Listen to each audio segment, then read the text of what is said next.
continuar. Creo que sí. Bueno, vamos a arrancar. Espérame que yo ahora comparto pantalla y vamos a estar arrancando cuando tenga ganas. Acá. Vos decime si ves bien la presentación. Sí, sí. ¿Se ve? Perfecto. Sí, viste, sabrás entender las limitaciones tecnológicas que tengo. Bueno, en este caso, este asistente terapéutico, esta jornada de hoy, íbamos a ver lo que era dependencia del niño. Que un poco yo en el material que les puse está bastante variado, porque tiene el niño en particular y después hay una parte, que es la primera parte, donde habla de una niña adolescente que tiene un montón de trastornos en la adolescencia producto de episodios que le han pasado cuando ha sido niña. Así que, bien, espérame un segundo que yo... Ay, me pasa. Vos decime si lo ves bien o no. Sí, ahí ¿Sí? se ve bien. Listo. Bueno, un poco en esta parte empieza contando un terapeuta qué era lo que él veía en esta adolescente. Que dice como que ella tenía una caparazón que le impedía como salir adelante, tenía a modo de resguardo esa especie de caparazón, que ella se sentía una especie de tortuga porque no podía salir adelante, que tenía tendencias suicidas, y eso obviamente era lo que más le preocupaba a esta persona. No va que el terapeuta tiene que alejarse por un tema laboral y esta chica empezó a enfermarse. Él obviamente uno no puede llegar a manejar cómo van a reaccionar este tipo de personas frente a una ausencia lógica por una cuestión laboral. Y verdaderamente ella refería, la adolescente refería episodios que tuvo de niña que para ella habían sido traumáticos. Y digo para ella porque ahora lo vamos a desarrollar y verdaderamente muchas veces uno se encuentra con parámetros que no nos parecen trascendentales, que no nos parecen por ahí algo que fuera demasiado complejo en la vida de uno, pero siempre hay que tener en cuenta que en el caso, sobre todo de los adolescentes, como la palabra lo dice, que adolecen, tienen determinadas dolencias que para nosotros tal vez una situación extrema podría ser, no sé, la muerte de algún familiar. Y en el caso de ellos, llevarse una materia muchas veces es algo sumamente trascendental y no hay que dejarlos de lado ni siquiera pensando que por ahí para ellos es algo muy simple y muy sencillo. Entonces, en el caso de esta chica, tuvo el impulso a otra vez atentar contra su propia vida, producto de este distanciamiento que tuvo con el terapeuta. Ella se sentía totalmente desprotegida, se sentía que la habían abandonado,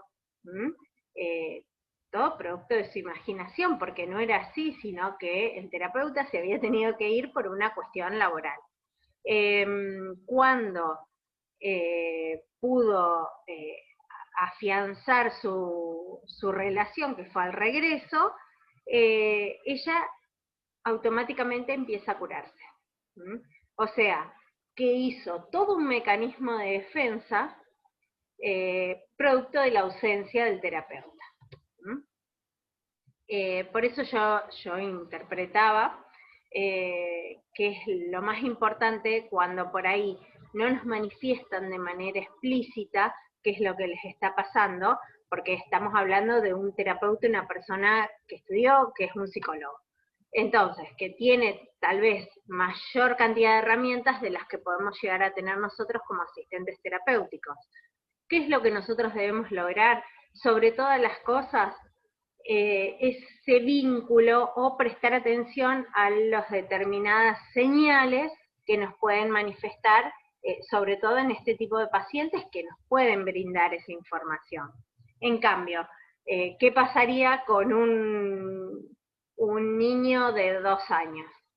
Obviamente que al no tener todavía el tema del diálogo y todo eso, vamos a estar limitados en un montón de factores, pero en este caso en particular que nos plantea el texto, yo quise hacerles un poco de referencia como para darnos cuenta de qué es lo que debemos hacer en el caso de un adolescente y en el caso de un niño.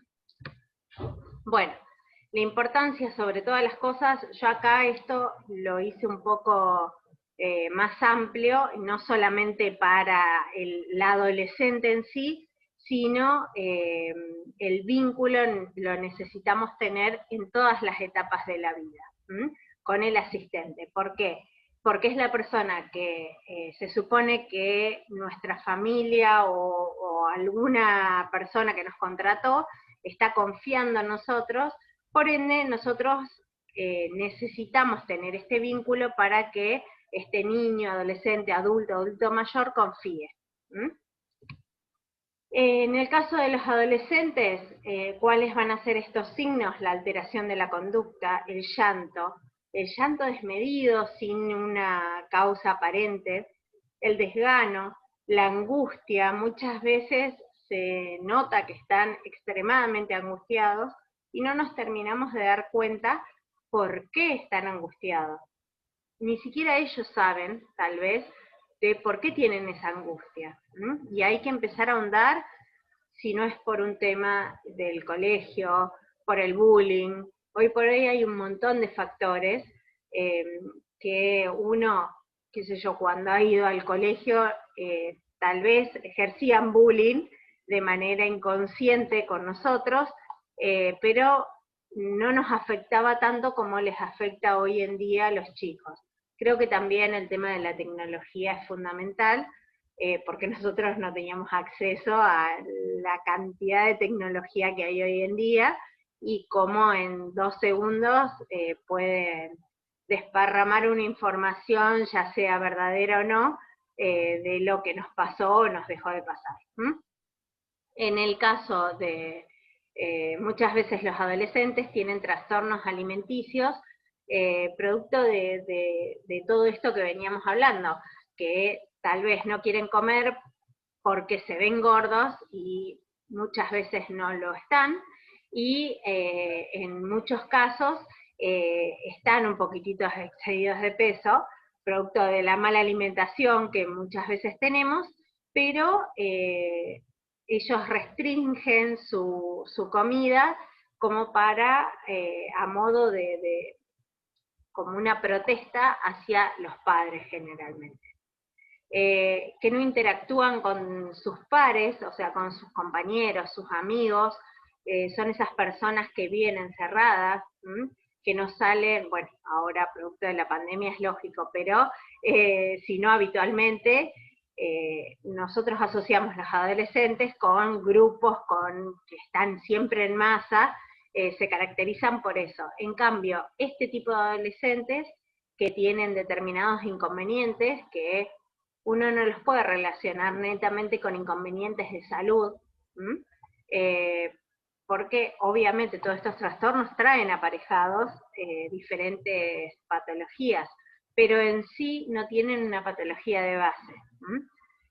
No encuentran sentido a su vida, son esos adolescentes que no tienen idea qué es lo que quieren estudiar, qué es lo que quieren trabajar, o qué quieren seguir de su vida. Si, por ejemplo, uno cuando generalmente va creciendo, sobre todo las mujeres, tal vez nos proyectamos teniendo una familia o queriendo tener una familia, tal vez a largo plazo, ¿no? estamos hablando de un adolescente, pero en muchos casos ni siquiera eso quieren tener, no quieren tener una familia, no quieren tener un trabajo, no quieren estudiar, no quieren hacer nada. Eso es no encontrarle sentido a la vida. ¿Mm? Porque una persona que esté todo el día en su casa no es bueno, y sobre todas las cosas que empieza a pensar cosas que no están buenas y pueden llegar a terminar cayendo en la droga, en el alcohol o en diferentes adicciones que obviamente no van a fomentar nada bueno. Y como les puse al final, que no hay nada que les guste. Nosotros les damos la opción de, por ejemplo, de irnos de vacaciones a algún lugar que tenga playa o a la montaña. Les va a dar exactamente lo mismo ir a un lugar que al otro. ¿Por qué? Porque no tienen ninguna motivación. Mientras que ellos tengan señal de Wi-Fi, que se puedan comunicar en las redes, por más que estábamos hablando de que no interactuaban con sus pares, tal vez de manera virtual sí lo hacen. Y ahí es donde nos tiene que llamar la atención, porque muchas veces tenemos el ciberbullying, donde en muchas redes sociales terminan ejerciendo una presión hacia estas personas que son súper vulnerables en lo que su conducta refiere, ¿no? Bueno, y en el caso de los niños, como nos damos cuenta, pueden tener llanto, empatía, berrinches, pueden estar distantes, tienen angustia, desgano, no sienten motivación con nada. Obviamente en el caso del niño, ¿cómo nos vamos a dar cuenta? Por medio de un juego. Bueno, ahora en la próxima imagen yo más o menos les comento, pero no es lo mismo en el caso de un adolescente, que nosotros nos podemos sentar a hablar. Muchas veces no quieren interactuar con nosotros, no quieren hablar con nosotros, pero terminamos contándoles anécdotas que nos han pasado a nosotros para poder llegar a que ellos creen esa confianza y puedan terminar creando ese vínculo que hablábamos al principio. Lo que les comentaba acá en el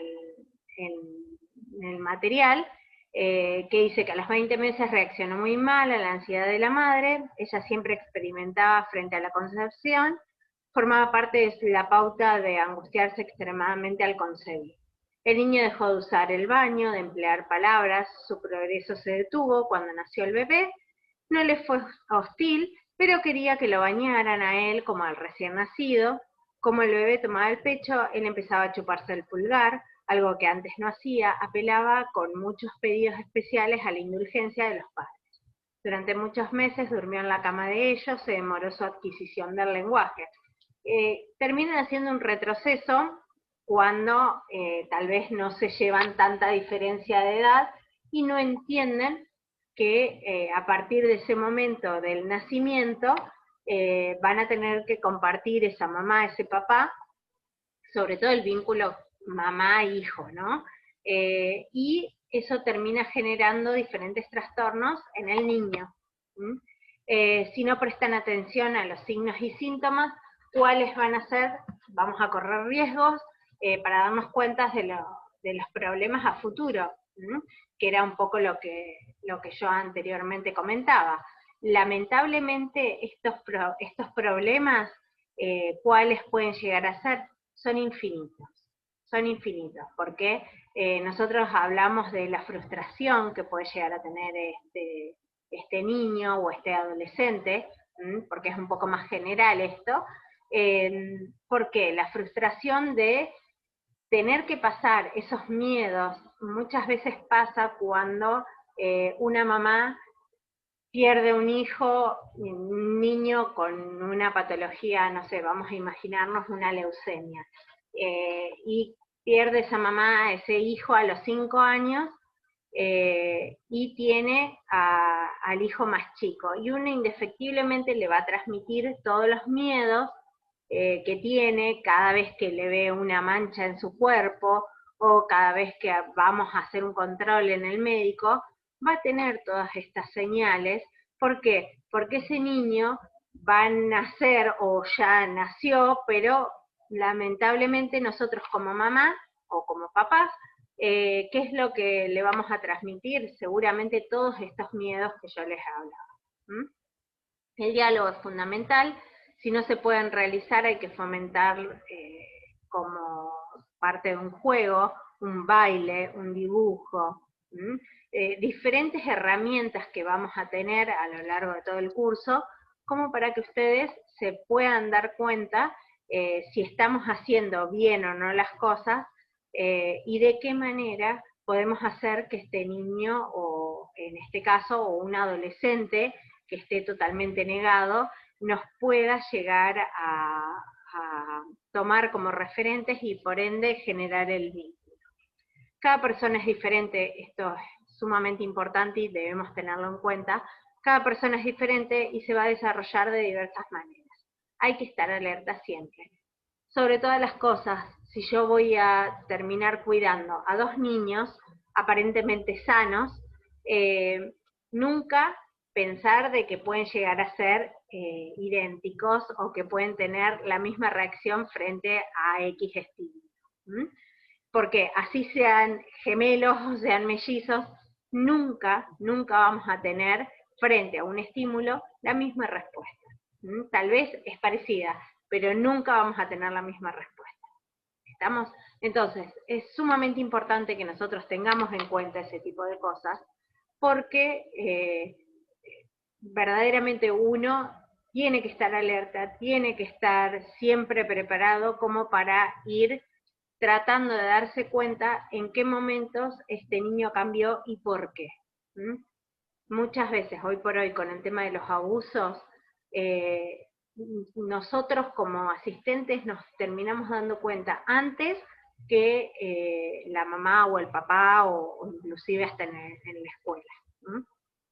Saquemos el tema pandemia, ¿no? Escuela presencial me refiero, que reciben a un niño o un adolescente de lunes a viernes.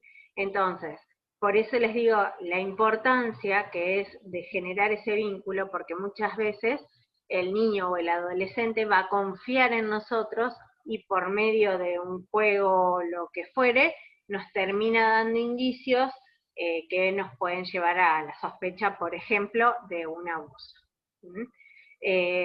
Bueno, así como eso tenemos infinidad de temas, ¿no?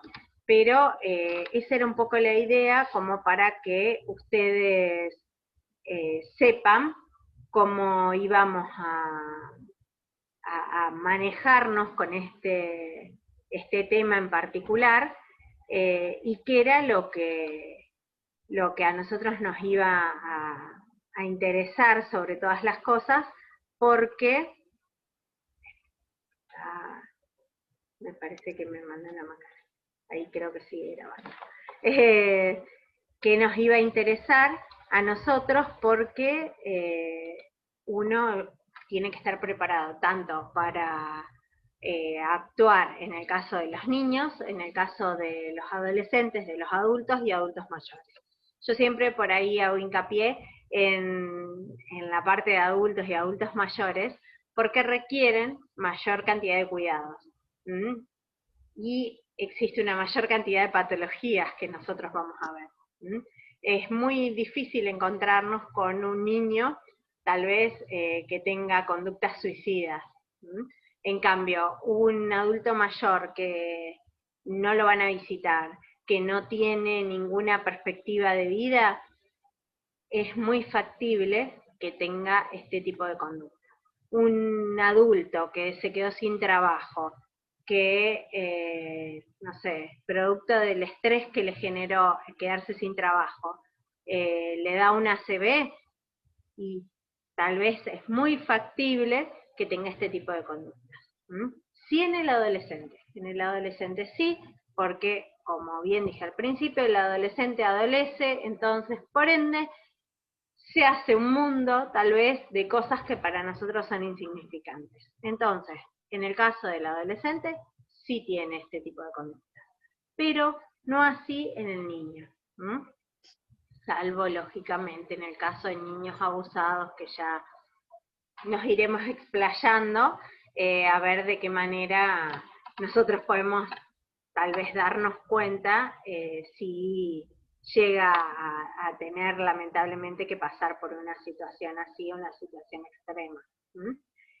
Pero muchas veces no hablemos solamente del abuso, sino que también debemos hablar de que el niño puede llegar a tener golpes en la familia, o su mamá puede ser una persona golpeada, y que esto termine trayéndoles trastornos a ese niño.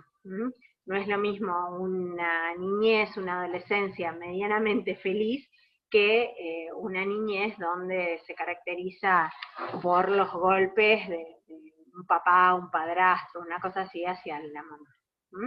Entonces, bueno, un poco yo quise hacer referencia, y en cuanto a lo que yo les había pedido en los trabajos prácticos, yo igualmente después les voy a comentar uno por uno, pero en síntesis quería que supieran que los trabajos han sido muy, muy productivos, que han sido muy lindos, y sobre todo porque han elegido lindas patologías para desarrollarlas. Lo único que yo, bueno, también les quería comentar en este Zoom, era lo del tema del trabajo práctico número 6. La semana que viene no, porque yo les voy a mandar material, pero la próxima semana, que estaría siendo el 15 de octubre, si mal no saqué la cuenta, vamos a hacer un Zoom, tal vez un poquitito más largo, donde voy a poner, ustedes van a tratar de ubicarse con el tema de los horarios para que puedan participar. Yo sé que, bueno, Karen, vos lo hiciste sola, el trabajo práctico número 6, y Mariles y Mariela lo hicieron juntas. Así que lo que vamos a hacer es, a partir del 15, ustedes me van a contar y me van a desarrollar todo el trabajo práctico número 6. Yo la semana que viene, obviamente, si ustedes tienen dudas, si ustedes quieren preguntarme algo, es la oportunidad en estas 2 semanas que nos quedan, para que ustedes me vayan consultando, así lo van armando bien. Yo ya el trabajo práctico de Mariles y de Mariela, yo ya lo tengo, y el de Karen también, y bueno, todavía no se los he corregido, así que cuando yo les corrija, yo se los mando de nuevo, como para que ustedes hagan esas correcciones y ¿estamos? Bueno, creo que no me estoy olvidando de nada. Si llegaran a tener alguna duda, algún inconveniente en cuanto a lo que son los trabajos, si necesitan más tiempo, no se hagan problema, plantéenmelos en el grupo, porque muchas veces no solamente ustedes tienen este inconveniente, sino que a grandes rasgos pueden llegar a tenerlo otros compañeros, y se reprograma la fecha y no pasa absolutamente nada. Material, hay un montón de material para trabajar. La idea es, cuanto antes se pueda, volver a las clases presenciales, pero hasta tanto no nos habiliten, bueno, seguiremos con esta metodología, y por eso es que les digo que la idea es poder llegar a que ustedes se pongan de acuerdo con un horario para que puedan participar, sobre todo de todos los Zoom. Así que bueno, si tenés alguna pregunta, Karen, has quedado sola. Y igualmente, más vale sola que mal acompañada, ¿viste? Sí, No. me abandonaron hoy. Sí. Bueno, sí. No. ¿No? Perfecto. Entonces, no tengo nada más para decirte, y al resto de los chicos, que seguramente van a ver el video porque lo vamos a subir como los otros Zoom, que lo vean y si tuvieran alguna duda, que me la puedan consultar, y vos también, obviamente, Karen, en el grupo o por privado, como ustedes quieran. ¿Mm? Bueno, espero que me hayas entendido bien y bueno, y que puedan seguir desarrollando el resto de los temas que son sumamente interesantes. ¿Mm? Bueno, Karen. Muchas gracias, sí, No, profe. por favor. Bárbaro. Bueno, Karen, entonces nos estamos viendo en el próximo Zoom y esperemos que seamos más. Sí. Dale, nos vemos. Nos vemos, Karen. Adiós. Chao, chao.